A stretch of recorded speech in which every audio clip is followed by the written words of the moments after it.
This is pretty bad. Let's get it over with. Essentially, Reese Witherspoon is Debbie, she and Ashton. I'm not gonna bother with Ashton's character. He doesn't have any. I mean that literally, but no, he really does not have a character. These are just stereotypes walking. So basically, Debbie and Ashton had a one night stand. 20 years passed. She had a kid, and he is gonna help her out for a weekend. And she goes to New York and has a torrid love affair. So, will they or won't they get together?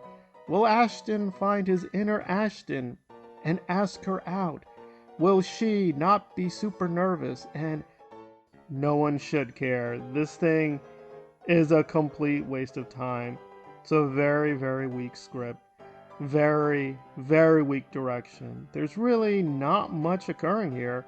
Some of the minor characters were charming, and there were one or two laughs. And I mean that literally. There were one or two laughs. And this is not a very long film. It's not the Snyder Cut, but this thing dragged. So almost everything here, except the cinematography, were below average or just downright stupid and terrible.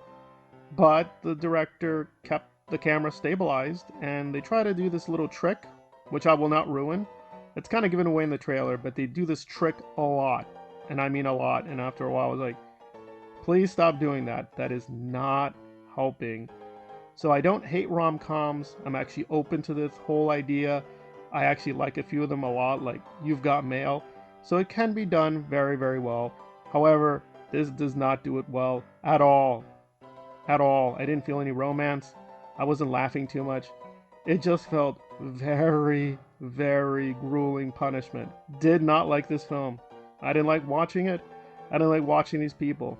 I did not care what happened. I just didn't care about where the story was going, what would happen with these characters. It feels like this was a very weak project, and for whatever reason, they thought Ashton had enough star power. So it's like, hey, let's get Ashton. But to be fair, he's not the worst part. It just feels like a very bad script and uninspired direction. And Reese is producing this, so I don't want to spare her, but I like her a lot. And she made Gone Girl, so she can choose a couple of good projects. However, this is not it. It feels like, even if I did not hate Ashton, which I do, this really shows how limited he is with his talents. It's just not a very interesting film. It's not very engaging.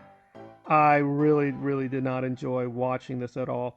I'm going to give this a very well-deserved but severe 3.5. It is one of the worst films I've ever seen. It is just laughably bad, bad, bad, bad. The only reason to see this is to laugh at it.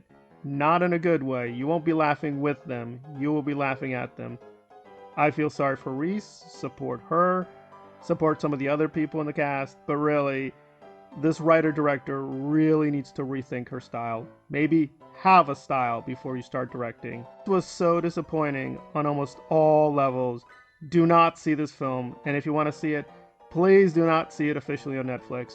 Ashton deserves no money, no praise, nothing except scorn for this insanely bad project.